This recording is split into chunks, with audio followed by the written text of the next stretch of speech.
مفتی منیب الرحمان صاحب حافظہ اللہ تعالی سے میری ملاقات آج سے آلموسٹ آپ سمجھ لیں 16-17 سال پہلے ہوئی تھی ان کے مدرسے میں. مجھے ڈیٹ بھی یاد ہے 22 مارچ 2007 کو. ان دنوں میں اپنے آفس کے کام کے سلسلے میں کراچی گیا ہوا تھا اور بیسیکلی تو میں نے غلام رسول سعیدی صاحب سے ملنا تھا جنہوں نے شرح صحیح مسلم لکھی. بریلویوں کے ایک بڑے محدث تھے, فوت ہو چکے, اللہ تعالیٰ ان کی غلطیوں سے درگزر فرمائے, انہیں نیک کاموں کا اجر دے.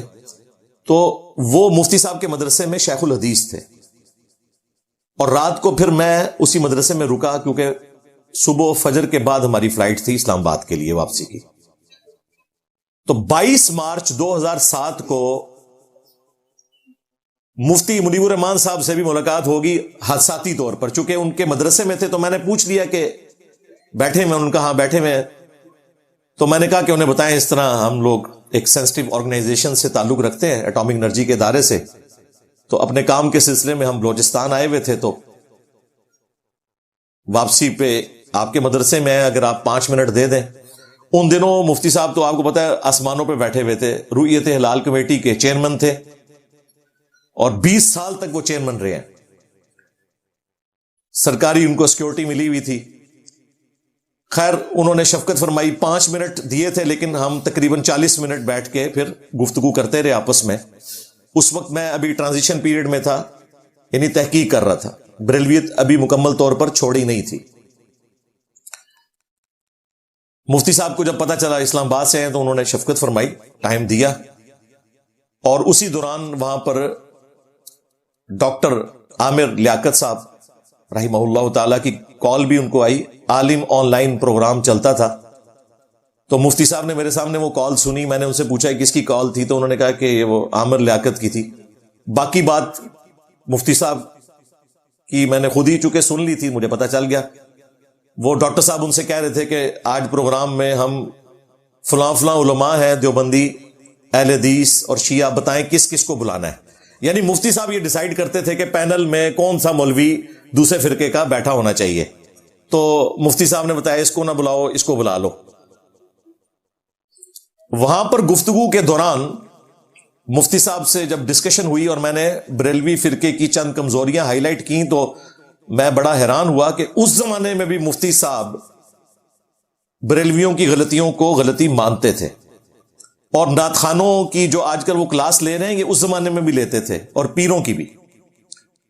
مجھے وہ کہنے لگے کہ میں نے تو اب محافل نعت میں جانا ہی چھوڑ دیا ہے کیونکہ یہ محفل نعت کے نام کے اوپر شان الوہیت اور شان رسالت کا تقابل آپس میں کرواتے ہیں.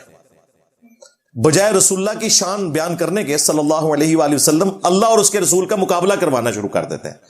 اور مفتی صاحب کے الفاظ تھے 22 مارچ 2007, آج ہے 8 دسمبر 2024, یعنی میں آپ کو 17 سال پرانی بات بتا رہا ہوں. مفتی صاحب کہتے ہیں کہ اب مجھے بتاؤ یہ نعت ہے, خدا کا پکڑا چھڑائے محمد, محمد کا پکڑا چھڑا کوئی نہیں سکتا. وہ کہتے ہیں یہ صراحتاً گستاخی ہے. کیا رسول اللہ اس طرح کی گفتگو سنیں گے تو پسند فرمائیں گے؟ کیا آپ اللہ رسول کا مقابلہ کروا رہے ہیں؟ پھر انہوں نے کہا یہ نعتوں میں کہتے ہیں کہ ہمیں عذاب قبر سے نہ ڈراؤ, قبر میں رسول اللہ تشریف لائیں گے. تو ان بدبختوں سے پوچھو کہ عذاب قبر سے رسول اللہ خود ڈرا کر گئے ہیں. تم لوگ نماز نہ پڑھو, تم لوگ داڑھی نہ رکھو, تم لوگ شریعت کی پاسداری نہ کرو, اور ہم تمہیں عذاب قبر سے بھی نہ ڈرائیں. عذاب قبر سے ہم نہیں ڈرا رہے, رسول اللہ ڈرا کے گئے ہیں صلی اللہ علیہ وآلہ وسلم. تو یہ جو تم ہمیں دھمکی لگاتے ہو نا کہ ہمیں نہ ڈراؤ, یہ تم نبی اسلام کو کہہ رہے ہو, یہ بھی گستاخی کر رہے ہو. لو سامو. خیر اور بھی ان سے کافی گپ شپ ہوئی. پھر آپ کو پتا ہے کچھ عرصہ پہلے ان کی ایک ویڈیو بھی لیک ہو گئی تھی جہاں چند لوگوں میں بیٹھ کے انہوں نے کہا کہ ہم پوری دنیا میں اہل سنت کا وہ گروہ ہیں جو نمایاں ہو جاتے ہیں اس حوالے سے کہ سلام پھیرتے ہی ہم اونچی آواز سے کلمہ پڑھنا شروع کر دیتے ہیں. یہ تو پوری دنیا میں کہیں نہیں ہوتا. جن لوگوں کی رکعتیں چھوٹ گئی ہوتی ہیں ان کی نماز خراب ہو جاتی ہے.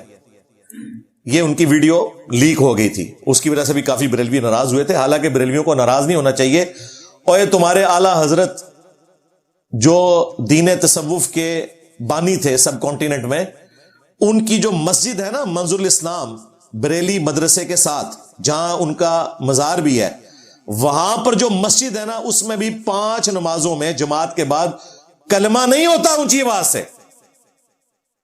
اس سے بڑھ کر ان کے جو لائق ترین روحانی شاگرد ہیں باپا جانی المعروف دادا صاحب کی گھوڑی,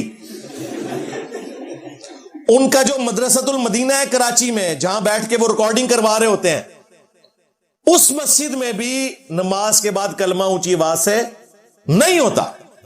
یہ پنجاب کے بریلویوں کی بدعت ہے, کراچی میں بریلوی یہ کچھ نہیں کرتے, اور خود ان کا جو بریلی شریف ہے اس کے بریلوی بھی یہ کام نہیں کرتے جو یہ کر رہے ہیں.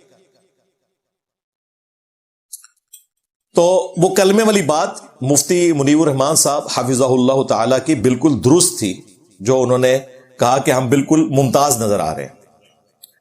اب مفتی صاحب سے علماء نے تجدید ایمان ڈیمانڈ کر لی ہے. آپ کو پتا ہے جو فتویٰ آیا ہے اس میں وہ کہہ رہے ہیں کہ تجدید ایمان کریں گے. باقی 2 باتیں شاید انہوں نے پردے میں رکھی ہیں, لیکن ہم وہ کر دیتے ہیں. جب تجدید ایمان ہو گیا تو باقی چیزیں تو چھوٹی ہوگی. یعنی اس کے بعد تجدید بیعت بھی انہوں نے کرنی ہے, ہاں, اور تجدید نکاح بھی کرنا ہے. لو سامو, ہاں, یعنی کہ چاچو دی چاچیاں گئیاں. تو مفتی منیب صاحب کو اب تجدید نکاح بھی کرنا پڑے گا. ظاہر ہے جب ایمان کی تجدید ہوگی تو ہماری آنٹی تو ان کے عکس سے نکل چکی ہیں. جو دفاع کر رہے ہیں وہ بھی یہ نہیں کہہ رہے کہ یہ باتیں غلط ہیں, انہیں پتہ ہے یہ باتیں درست کر رہے ہیں. اس مسئلے میں 50% میں مفتی صاحب کے مخالفین کے ساتھ ہوں کہ ان کی بات درست ہے کہ مفتی صاحب نے مسلک اعلی حضرت سے غداری کی ہے. بالکل میں آپ کے ساتھ ہوں, دین تصوف سے انہوں نے غداری کی ہے, چشتی رسول اللہ پارٹی سے غداری کی ہے. اور 50% میرا جو موقف ہے وہ یہ ہے کہ مفتی صاحب کو اب دین تصوف کو چھوڑ دینا چاہیے اور حق بات قبول کر لینی چاہیے, سیدھی سی بات ہے. اور ایک دفعہ نعرہ لگانا چاہیے, میرا نبی تھا ہے ہی کوئی نہیں, تیرے بابے تھے شاہ ہی کوئی نہیں, تیرے اعلی حضرت تھے شاہ ہی کوئی نہیں, کہہ دو. تو دوسری طرف چونکہ وہ بھی مان رہے ہیں کہ مسلک اعلی حضرت یہ نہیں ہے, وہ کہہ رہے ہیں ان کی داڑھی کا احترام کریں. داڑھی کا احترام کیوں کریں بھائی؟ جو بندہ غدار ہے, غدار کی پھر داڑھی نہیں دیکھی جاتی, اس کے اوپر فتویٰ لگتا ہے. لہذا اس مسئلے میں فتویٰ لگانے والوں کے ساتھ ہوں. بالکل بالکل درست بات کر رہے ہیں, اپنے فرقے کے پوائنٹ آف ویو سے بالکل صحیح بات کر رہے ہیں. قرآن و سنت کے اعتبار سے تو دونوں ہی غلط ہیں, مفتی صاحب کے حامی بھی اور ان کے مخالفین بھی. لیکن اگر دین تصوف کو دیکھا جائے تو مفتی صاحب کے مخالفین بالکل صحیح بات کر رہے ہیں کہ مسلک اعلی حضرت یہ نہیں ہے. آپ سوچ رہے ہوں گے کہ پہلے بھی کافی ساری ایکٹیویٹیز ہوئیں, اتنا ہنگامہ کھڑا نہیں ہوا, اب کون سی ایسی نئی بات ہو گئی ہے؟ مفتی صاحب تو پہلے بھی آپ کو مفتی تقی عثمانی صاحب کے ساتھ بیٹھے ہوئے سٹیج پہ نظر آتے ہیں, شیعہ علماء کے ساتھ. پھر رمضان کی نشریات میں بھی اکٹھے بیٹھے ہوتے ہیں, ایک دوسرے سے اچھے طریقے سے گفتگو کر رہے ہوتے ہیں. یہ کافی عرصے سے ایک سمجھ لیں کہ ان کے خلاف غصہ جمع ہو رہا تھا, لیکن کوئی ایسا پوائنٹ نہیں مل رہا تھا کہ جس کی بنیاد کے اوپر یہ چڑھائی کرتے. وہ پوائنٹ اب آ کے ان کو ملا ہے, اور وہ پوائنٹ یہ ملا ہے کہ انہوں نے نماز پڑھ لی ہے ان کے پیچھے. ابھی تک نماز پڑھنے کی کوئی چیز سامنے نہیں آئی تھی, ابھی تک صرف یہ سامنے آ رہا تھا کہ ایک سٹیج کے اوپر بیٹھے ہوتے تھے. اصل میں ہوا یہ کہ پچھلے دنوں ان کا جو آبائی علاقہ ہے نا مانسیرا میں, مفتی منیب الرحمان صاحب کا حفظہ اللہ تعالی, وہاں ایک گاؤں ہے, اس گاؤں کے یہ پیچھے سے رہنے والے ہیں. اس گاؤں میں ایک دیوبندیوں کی مسجد بنی, اور اس مسجد میں بریلوی دیوبندی اکٹھے نماز پڑھتے ہیں, اور اس مسجد کا افتتاح تھا. اس کانٹیکسٹ میں مفتی صاحب کو مدعو کیا گیا, اور وہاں پر انہوں نے دیوبندی علماء اکٹھے کیے ہوئے تھے, اہل حدیث سے بھی تھے, ایک آدھ شیعہ بھی نظر آ رہا ہے جو نماز میں ہم دیکھ رہے ہیں جماعت کے ساتھ ہو رہی ہے. اور سٹیج کے اوپر مفتی صاحب کو انہوں نے بٹھایا اور میں ان کی فراخ دلی کو سلام پیش کرتا ہوں کہ انہوں نے اپنے اشتہار پہ لکھا مفتی اعظم پاکستان. اشتہار دیوبندیوں کا تھا، حالانکہ وہ بریلویوں کے مفتی اعظم ہیں. دیوبندیوں کے نزدیک تو وہ فارغ ہیں، مشرک ہیں، اور جو مفتی اعظم پاکستان ہے دیوبندیوں کے، مفتی تقی عثمانی صاحب، وہ بریلویوں کے نزدیک گستاخ رسول ہیں. سیدھی سی بات ہے. تو یہ ساری ڈرامہ بازی ہے. بہرحال یہ بہت بڑی بات ہے کہ انہوں نے مفتی اعظم پاکستان لکھا، ان کو رسپیکٹ دی، ان کو انہوں نے سٹیج پہ بٹھایا. اور وہاں پر مفتی صاحب کی بدقسمتی کہ اشرف علی تھانوی صاحب کے نواسے بھی آئے ہوئے تھے. اشرف تھانوی کا نام سنتے ہی آپ کو پتا ہے بریلویوں کی تو جھاگ چھوٹنا شروع ہو جاتی ہے، انہیں فوراً تھانوی رسول اللہ کلمہ یاد آ جاتا ہے. ہم نے اس میں ویلیو ایڈیشن کر دی ہے، چشتی رسول اللہ نکال دیا. ہاں اے زخم ہے تھوڑا چھلدے رہنا ہے، چھڑنا نہیں ہے. میرا نبی سا ہے ہی کوئی نہیں، تیرے بابے تھے شاہ ہی کوئی نہیں.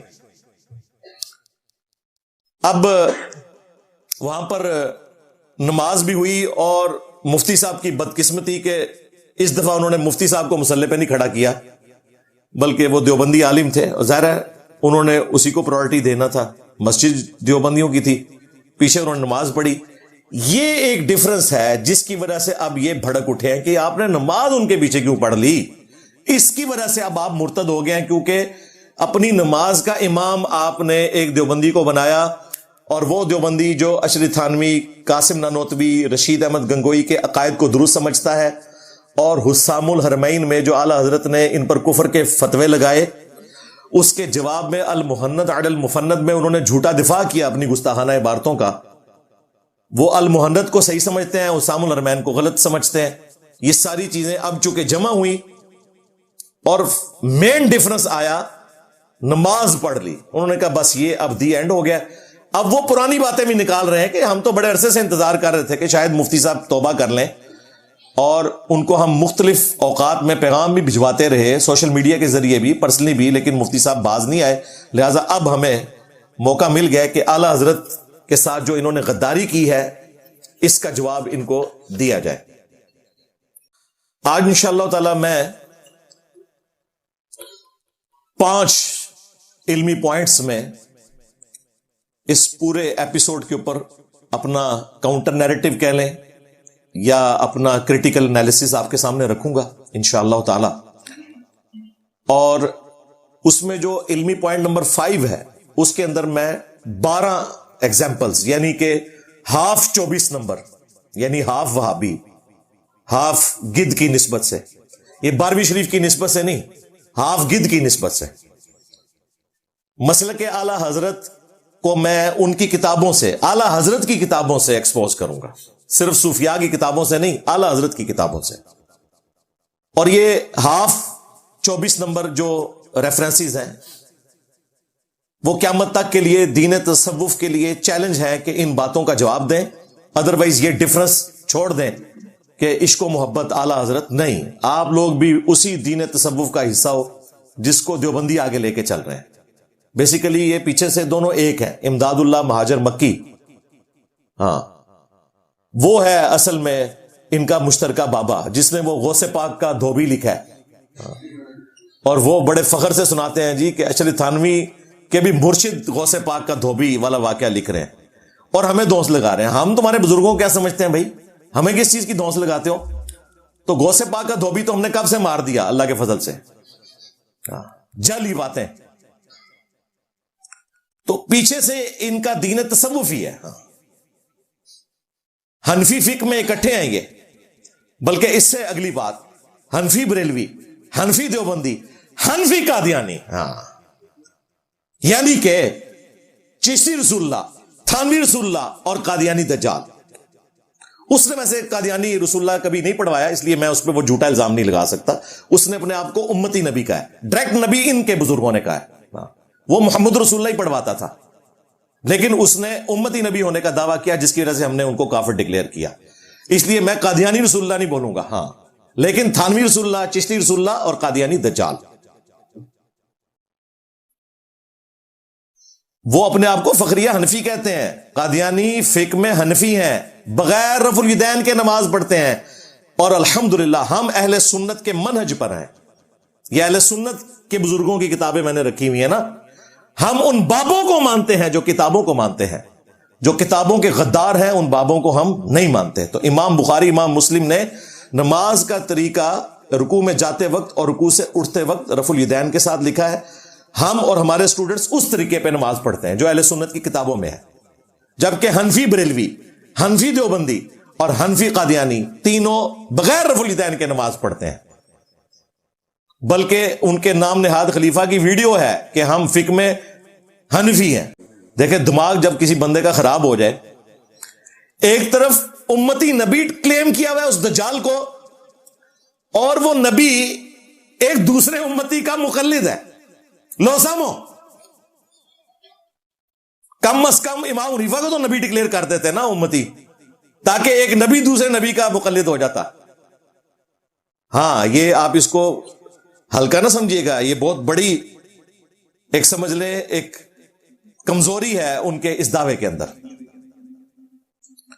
تو الحمدللہ ہم تو سنت کے مطابق نماز پڑھ رہے ہیں، اور اس سے بڑھ کر ان کے لیے، ہمارے لیے نہیں، کہ ان کے جو غوث پاک تھے عبد القادر جیلانی المتوفا 561 ہجری، انہوں نے اپنی کتاب غنیت الطالبین میں، جو بریلوی دیوبندی اہل حدیث تینوں پرنٹ کر رہے ہیں، نماز کا طریقہ رفع الیدین کے ساتھ لکھا ہے، رکوع میں جاتے وقت اور رکوع سے اٹھتے وقت۔ اور ان سے بھی بڑے صوفی بزرگ جو انٹرنیشنل بابا جی ہیں، جنہوں نے سلیبس دیا دین تصوف کو، امام محمد غزالی المتوفا 506 ہجری، عبد القادر جیلانی 561 ہجری میں فوت ہوئے ہیں، اور امام غزالی 506 ہجری میں، ان سے آلموسٹ 60 سال پہلے۔ انہوں نے کیمیائے سعادت میں نماز کا طریقہ وہی لکھا ہے جو بخاری اور مسلم میں ہے، رکوع میں جاتے وقت اور رکوع سے اٹھتے وقت رفع الیدین کے ساتھ، الحمدللہ۔ تو یہ میں 5 علمی پوائنٹس ڈسکس کروں گا، لیکن تفصیل میں جانے سے پہلے ایک دفعہ دروشی پڑھ لیں۔ اللہم صلی علی محمد وعلی آل محمد واصحاب محمد وازواج محمد وامت محمد اجمعین الی یوم الدین، آمین۔